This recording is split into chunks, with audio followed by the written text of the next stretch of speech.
क्या इस समय आप भी टीवी देख रहे हैं एग्जिट पोल के लिए? मैं आपको लाइव देख के बताऊंगा। सोचिए, इस देश के किसी भी टेलीविजन चैनल पर एक भी जनरल के अलावा एससी एसटी ओबीसी का एंकर नहीं है।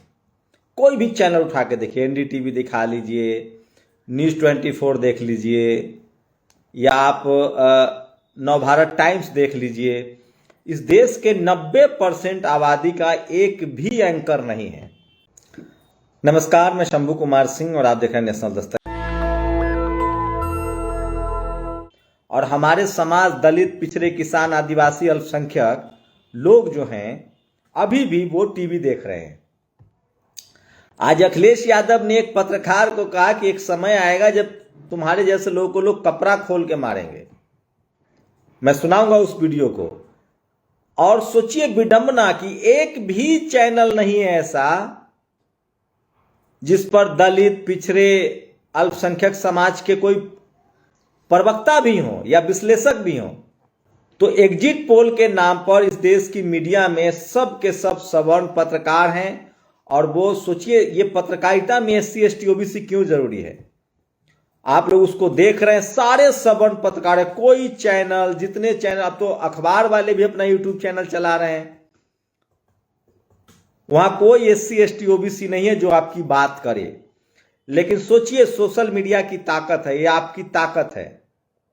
नेशनल दस्तक जैसे हजारों सोशल मीडिया प्लेटफॉर्म की ताकत है, शंभू जैसे हजारों लोग की ताकत है।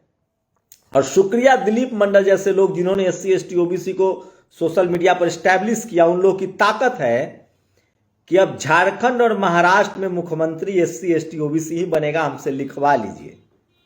मैं आपको बताऊंगा इस वीडियो में कि मुख्यमंत्री झारखंड में कोई आदिवासी या पिछड़ा ही बनेगा, और महाराष्ट्र में भी अब कोई ओबीसी या एससी समाज का ही मुख्यमंत्री बनेगा।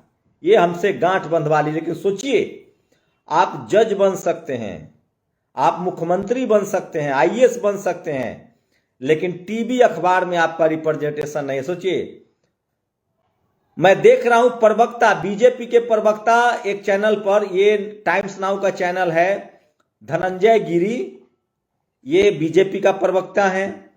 संजय झा, ये राजनीतिक विश्लेषक हैं।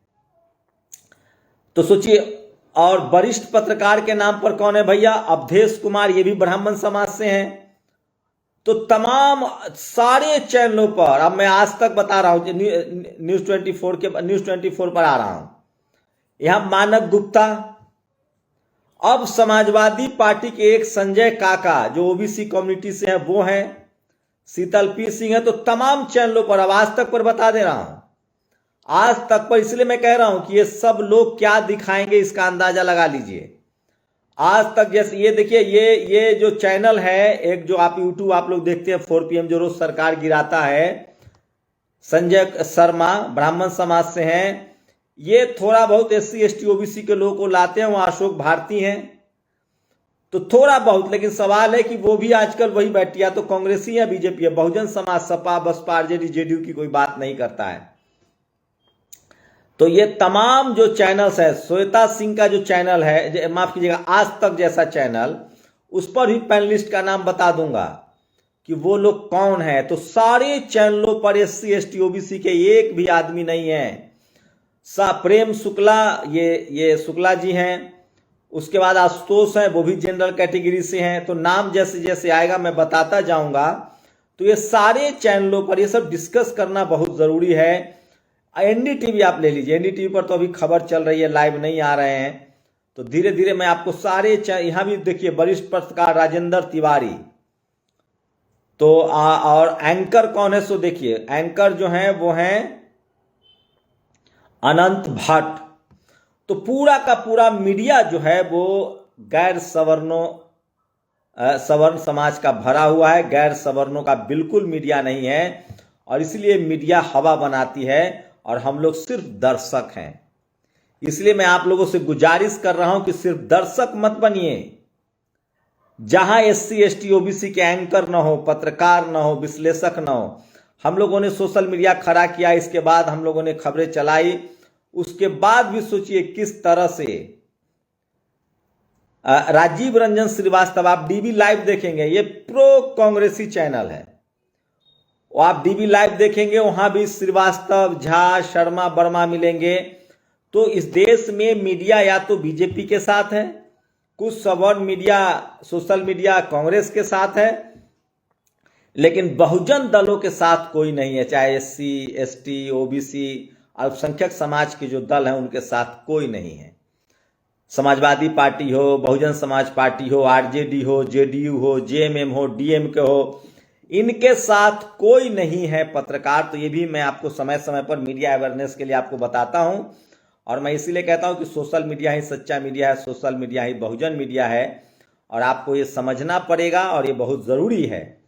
ओपिनियन एग्जिट पोल क्या है वो मैंने बताया आपको, आप देखिए जरूर। और मामला बहुत टाइट है झारखंड में, महाराष्ट्र में। मैं आपको इस वीडियो में बताऊंगा कि मुख्यमंत्री कौन होगा। ये आपकी ताकत है, ये एससी, एसटी, ओबीसी लोगों की ताकत है कि अब सरकार किसी की भी बने, झारखंड में बीजेपी आए या जेएमएम आए, मुख्यमंत्री आपको दलित पिछड़ा ही बनाना पड़ेगा। ये आप गांठ बांध लीजिए, आप लिखवा लीजिए हमसे। उसके बाद महाराष्ट्र में बीजेपी आए, महागठबंधन आए, इंडिया गठबंधन आए, चाहे बीजेपी का गठबंधन आए, महायुति आए, चाहे महाविकास अघाड़ी आए, मुख्यमंत्री आपको एससी ओबीसी का ही आदमी बनाना पड़ेगा इस बार। ये हमसे आप लिखवा लीजिए। ये दावे के साथ कह रहा हूं। मैं ये भी बताऊंगा कि कौन लोग लीड कर रहे हैं। तो ये सबसे बड़ी खबर है। लेकिन सोचिए मीडिया में किस तरह का जातिवाद है और कैसे आप लोग देखते होंगे, ये सबसे बड़ा सवाल है। तो ये तमाम जो पत्रकार हैं, ये जो तमाम सवर्ण पत्रकार हैं, सोचिए जाति प्रधान देश है, और आप किसी भी कीमत पर आपके बारे में, आपके संवैधानिक अधिकार के बारे में नहीं बोल सकता है। जब ओबीसी एससी के लिए ईमानदार नहीं हो सकता है, लेकिन ओबीसी भी जातिवाद करता है एससी के साथ, लेकिन कहां, जहां क्रीमी लेयर चीज नहीं है, खेत में गन्ना तोड़ने पर। लेकिन जब एससी, एसटी, ओबीसी के बच्चे कॉलेज में, मीडिया में, जुडिशियरी में, ब्यूरोक्रेसी में पहुंचते हैं, तो वहां सबके साथ जातिवाद होता है। तो मैं इसलिए कह रहा हूं कि आप सब लोगों को समझना पड़ेगा, और जब तक आप नहीं समझेंगे तब तक ये स्थिति नहीं बदलेगी। तो जितने टीवी अखबार हैं, वो सरकार किसी की बने, वो आपके मुद्दे पर डिस्कस नहीं करेंगे। अभी जितने ये जो एग्जिट पोल आप देख रहे हैं, उसमें नौकरी पर चर्चा नहीं होगी, रिजर्वेशन पर चर्चा नहीं होगी, एससी, एसटी, ओबीसी की हकमारी पर चर्चा नहीं होगी, संविधान पर ये आकाश पताल इधर उधर की दुनिया भर की बातें करेंगे। जब कोई एससी, एसटी, ओबीसी का आदमी होगा तब आपके मुद्दे पर चर्चा करेगा कि एससी ने कहां वोट दिया, एसटी का क्या मसला है, ओबीसी का क्या मसला है। ये लोग इस बात पर चर्चा नहीं करते हैं, और मैं इसीलिए कह रहा हूं कि आपको समझना पड़ेगा, बहुजन समाज को समझना पड़ेगा। और जब तक आप इस पूरे खेल को नहीं समझेंगे, आपका बहुत नुकसान होता रहेगा। इसलिए आप मीडिया को छोड़िए। अब बात कर रहा था, मैंने थंबनेल जो लगाया था कि सरकार किसकी बनेगी, लेकिन उससे पहले मैं कुछ खबर दिखाना चाहता हूं। सोचिए आज यूपी में किस तरह से जमकर खेल हुआ, और खासकर एक तस्वीरें सोशल मीडिया पर वायरल है। एक पुलिस वाला पिस्टल निकाले हुए था। इस पर कोई बहस नहीं है, कोई जो है वो डिबेट नहीं है। और जानबूझकर चंद्रशेखर आजाद ने ट्वीट किया है किस तरह से मुस्लिम समाज के लोगों को, दलित समाज के लोगों को वोट नहीं डालने दिया गया। एक जगह पुलिस के बारे में कहा जा रहा है पुलिस ओवर इनिशिएटिव है, कि एक जगह समाजवादी पार्टी के कार्यकर्ता पर एक एससी समाज की बच्ची की हत्या का आरोप लगा है, वो गिरफ्तार भी हो गया सुबह सुबह। ये खबर भी खूब चलाई गई। तो कहीं ना कहीं शक होता है। अनुप्रिया पटेल बैठी हुई थी, एक शख्स पर हमला हुआ, पुलिस कार्रवाई नहीं करती है। जब दलित और सवर्ण में झगड़ा हो जाए, आरोपी सवर्ण समाज से हो, तो पुलिस सोई रहती है।